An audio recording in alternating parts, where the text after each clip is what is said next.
Hello दोस्तों, स्वागत है आपका अपने इस चैनल फैक्ट स्टडी में। आज की इस वीडियो में बात करेंगे हम लाल कृष्ण आडवाणी जी को इस वर्ष का दूसरा भारत रत्न दिया गया है। तो जानेंगे कैसे ये सम्मान मिलता है, कौन कौन सी इस सम्मान में सुविधाएं मिलती हैं।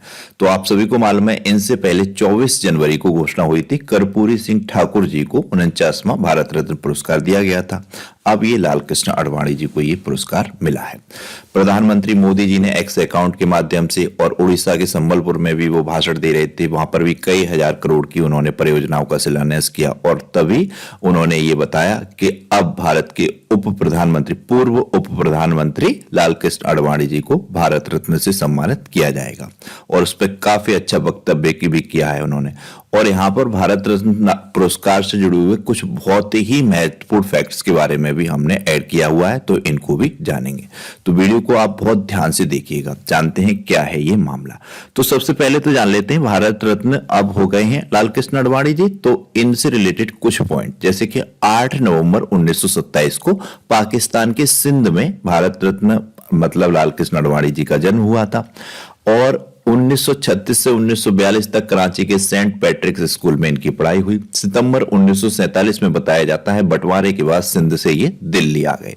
अप्रैल 1970 में राज्यसभा में प्रवेश किया। उसके बाद ये जनसंघ के अध्यक्ष भी बने और फिर 1990 में विशेष तौर पर ये राम मंदिर का एक चेहरा बन गए। इन्होंने एक बहुत बड़ी मुहिम पूरे देश में जगा दी, राम मंदिर स्थापना से लेकर राम मंदिर के निर्माण को लेकर। उसके लिए बताया जाता है कि इन्होंने सोमनाथ से 25 सितंबर 1990 से एक रथ यात्रा प्रारंभ की थी। रथ यात्रा का बहुत बड़ा रोल था राम मंदिर में और उस रथ यात्रा को मतलब बिहार में आके लालू प्रसाद यादव जी ने इनको फिर गिरफ्तार करवा के दिल्ली भेज दिया था। ये काफी इंपॉर्टेंट टॉपिक हो जाता है, फिर बड़ा हो जाता है मामला। फिर यहाँ पर है मई 1986 से भाजपा के राष्ट्रीय अध्यक्ष बन गए और भाजपा के सबसे लंबे समय तक राष्ट्रीय अध्यक्ष भी ये रहे थे। 3 दशक से ज्यादा समय तक ये भाजपा के राष्ट्रीय अध्यक्ष रहे थे। अभी तो वर्तमान में जेपी नड्डा जी हैं, आप सभी को पता होगा। फिर जून 2002 से मई 2004 तक देश के 7वें उप प्रधानमंत्री बने लाल कृष्ण आडवाणी जी। और आप सभी को पता होगा लाल कृष्ण आडवाणी जी, अटल बिहारी वाजपेयी जी, इन दोनों जो लोगों की जोड़ी बहुत ही फेमस थी, अटल आडवाणी जोड़ी। अटल बिहारी वाजपेयी जी की सरकार में ये उप प्रधानमंत्री बने और तभी से उसके बाद 2004 के बाद तो फिर कांग्रेस की सरकार आ गई थी। 14 में फिर मोदी जी की गवर्नमेंट बनी। फिर मोदी जी ने इनको किसी प्रकार से कोई अपनी कैबिनेट में दर्जा नहीं दिया। फिर तब से ये एक तरीके से राजनीतिक संन्यास के रूप में ही हैं, आप सभी जानते होंगे। फिर अब 2024 में इनको 3 फरवरी को भारत रत्न दिया गया है। तो प्रधानमंत्री नरेंद्र मोदी जी ने शनिवार यानी कि 3 फरवरी को घोषणा की कि भाजपा के कद्दावर नेता लाल कृष्ण आडवाणी जी को भारत के सर्वोच्च नागरिक पुरस्कार भारत रत्न से सम्मानित किया जाएगा। भारतीय जनता पार्टी के पूर्व संस्थापक और पूर्व उप प्रधानमंत्री लाल कृष्ण आडवाणी जी हैं और पीएम नरेंद्र मोदी जी ने इसका ऐलान करते हुए एक्स यानी कि ट्विटर पर पोस्ट किया है। उन्होंने कहा है कि वह इस सम्मान का ऐलान करते हुए समय खुद को भाग्यशाली महसूस कर रहे हैं। बीजेपी के पितामह कहे जाने वाले इस साल यह सम्मान पाने वाले दूसरे व्यक्ति हैं। पहले व्यक्ति कर्पूरी सिंह ठाकुर जी, आप सभी को पता होगा। उनसे पहले बिहार के पूर्व मुख्यमंत्री कर्पूरी सिंह ठाकुर जी को यह सम्मान दिया जा चुका है। तो ये थी।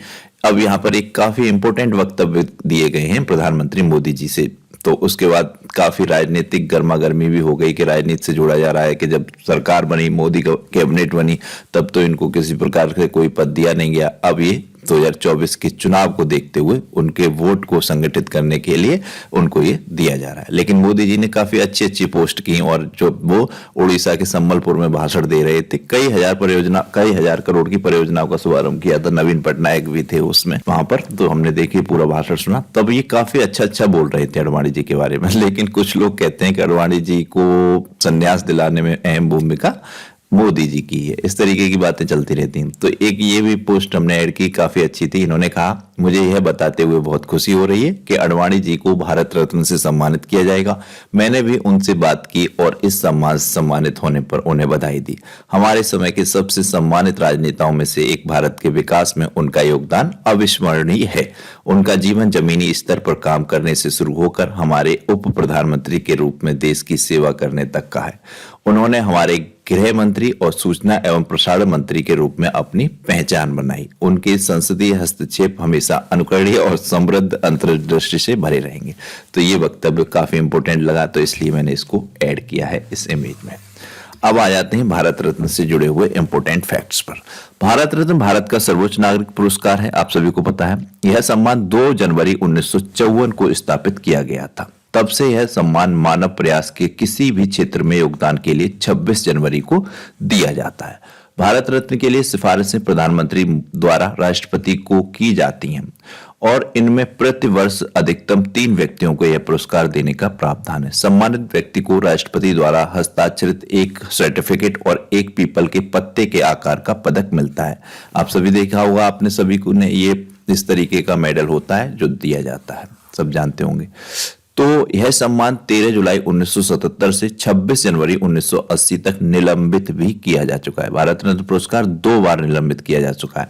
जुलाई 1977 में मोरारजी देसाई ने प्रधानमंत्री बनने के बाद उनकी सरकार ने सभी व्यक्तिगत नागरिक सम्मान वापस ले लिए थे। 25 जनवरी 1980 को जब पुनः इंदिरा गांधी जी देश की प्रधानमंत्री बनी तो उन्होंने निलंबित रद्द कर दिया और पुनः भारत रत्न पुरस्कार शुरू हो गया था।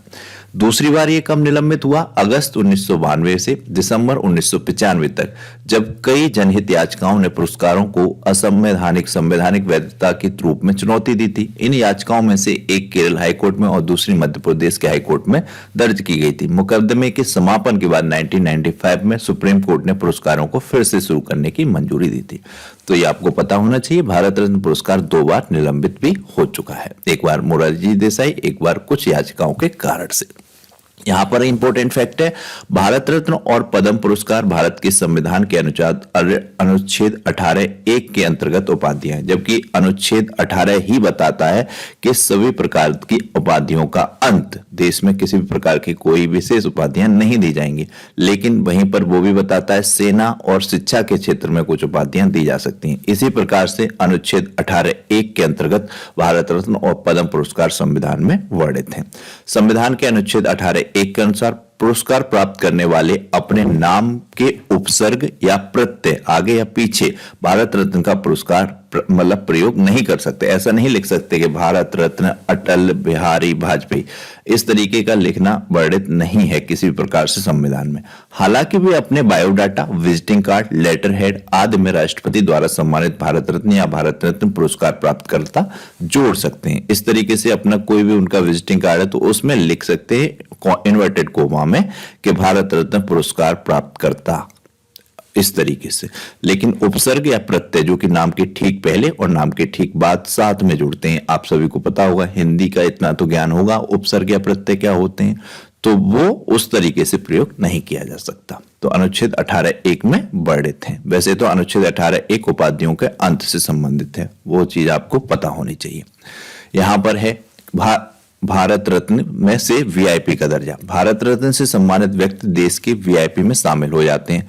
वीआईपी में कौन से वे नंबर पर आते हैं? तो भारत रत्न का प्रोटोकॉल में राष्ट्रपति सबसे वीआईपी हैं, उसके बाद नंबर आता है उपराष्ट्रपति का, उसके बाद प्रधानमंत्री, उसके बाद उप प्रधानमंत्री, फिर मुख्य न्यायाधीश, लोकसभा स्पीकर ओम बिरला हैं जो वर्तमान में, कैबिनेट मंत्री, राज्यपाल, फिर मुख्यमंत्री, फिर पूर्व राष्ट्रपति, फिर पूर्व प्रधानमंत्री और पूर्व मुख्यमंत्री, उसके बाद सदन के दोनों सदनों के विपक्ष के नेता। इसके बाद जगह मिलती है भारत रत्न से सम्मानित व्यक्ति को।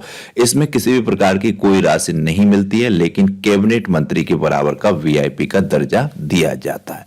काफी इंपॉर्टेंट हो जाता है। बहुत सी चीजें, जैसे राशि तो नहीं है किसी भी प्रकार से कि कोई करोड़ रुपए मिले, लेकिन बहुत ही इंपॉर्टेंट है ये अपने आप में। कई सुविधाएं जुड़ जाती हैं, वीआईपी का दर्जा जुड़ जाता है। अब सबसे यंग व्यक्ति कौन है? सचिन तेंदुलकर जी को मिला है सबसे यंग व्यक्तियों में। खेल मतलब उन्होंने खेल में सबसे विशेष योगदान दिया, देश का नाम रोशन किया पूरे दुनिया भर में, इसलिए उनको मिल चुका है। तो वो इन सुविधाओं का विशेष लाभ ले पा रहे होंगे। अब अडवाणी जी तो बुजुर्ग व्यक्ति हैं, इतना इधर उधर उनका घूमना फिरना होता नहीं, डॉक्टरों की सलाह में रहते हैं, वो तो निगरानी में। तो लेकिन इस सब सुविधाओं का विशेष लाभ तो सचिन तेंदुलकर जी ले पा रहे होंगे, मेरा मानना है। अब मरणोपरांत मिला है उनको तो कर्पूरी सिंह ठाकुर जी को। तो वो तो क्या ही ले पाएंगे इन सुविधाओं का। लेकिन जिस तरीके से सबसे यंगेस्ट व्यक्तियों में मिला है तो सचिन तेंदुलकर को मिला है, और खेल में भी किसी व्यक्ति को मिला है तो सचिन तेंदुलकर जी को मिला हो। ये चीजें हम पहले डिस्कस कर चुके हैं। जो कर्पूरी सिंह ठाकुर जी का वाला वीडियो बनाया था उसमें एक एक चीज डिस्कस की हमने। सबसे पहले किन 3 व्यक्तियों को मिला था, कौन कौन से नंबर पर किस किस को मिला है, अभी बीजेपी की गवर्नमेंट जब से आई है 2014 से, तब से किन किन व्यक्तियों को मिल चुका है, एक एक चीज उस वीडियो में हमने डिस्कस की है। इसीलिए इसमें कुछ अलग तरीके के फैक्ट्स रखे हैं हमने वीडियो में, और ये फैक्ट्स भी काफी इंपॉर्टेंट हैं। उम्मीद है आपको ये सब पसंद आ रहे होंगे। अब यहाँ पर हमने एक बार फिर से मेंशन किया है भारत रत्न से सम्मानित व्यक्ति को क्या क्या मिलता है। तो इसमें पीपल के पत्ते के आकार का पदक, ये आप देख सकते हैं, भारत के राष्ट्रपति द्वारा हस्ताक्षरित एक सर्टिफिकेट, कैबिनेट मंत्री के बराबर वीआईपी का दर्जा, जबकि किसी राज्य में जा रहे हैं तो राज्य अतिथि का दर्जा भी मिलता है। विशेष स्वागत होता है वहां पर उनका, कहीं भी किसी राज्य में जाते हैं तो। स्वतंत्रता दिवस और गणतंत्र दिवस के कार्यक्रमों में विशेष अतिथि के तौर पर शामिल हो सकते हैं। भारत रत्न से सम्मानित व्यक्ति को हवाई जहाज, ट्रेन और बस में निःशुल्क यात्रा की छूट होती है। ये भी अपने आप में इंपॉर्टेंट है। अब जहां भी जाते होंगे सचिन तेंदुलकर जी, उनको तो बिल्कुल फ्री होगी सारी सुविधाएं। राजनयिक पासपोर्ट का अधिकार है। भारतीय वरीयता क्रम में 7वें स्थान पर रखा गया है ये पुरस्कार। राज्य सरकारें विशेष सुविधाएं उपलब्ध कराती हैं। तो ये था आज का वीडियो। हमने कुछ विशेष फैक्ट इस वीडियो में ऐड करने का प्रयास किया है। उम्मीद है आपको वीडियो अच्छा लगा होगा। लाल कृष्ण आडवाणी जी को भारत रत्न पुरस्कार मिला है, बहुत बहुत शुभकामनाएं इनको इस पुरस्कार के लिए। और मेरा मानना ये है लाल कृष्ण आडवाणी जी को मिला है, अच्छा है, उन्होंने अच्छे काम किए, सही है। कई लोग विरोध में रहते हैं, कई लोग पक्ष में रहते हैं, ये तो सब चीजें चलती रहती हैं। लेकिन हमारे देश के अहम जैसे कि रतन टाटा जी हैं, उनको मिलना चाहिए। साथ ही अगर प्रधानमंत्रियों की बात करें तो मैंने तो पूरा कार्यकाल देखा है मनमोहन सिंह जी का, उनको भी भारत रत्न मिलना चाहिए। ये मेरी अपनी व्यक्तिगत राय है, किसी प्रकार का कोई नेगेटिव कमेंट ना करें, पर मेरा ये मानना है उनको मिलना चाहिए। वो डिजर्विंग हैं।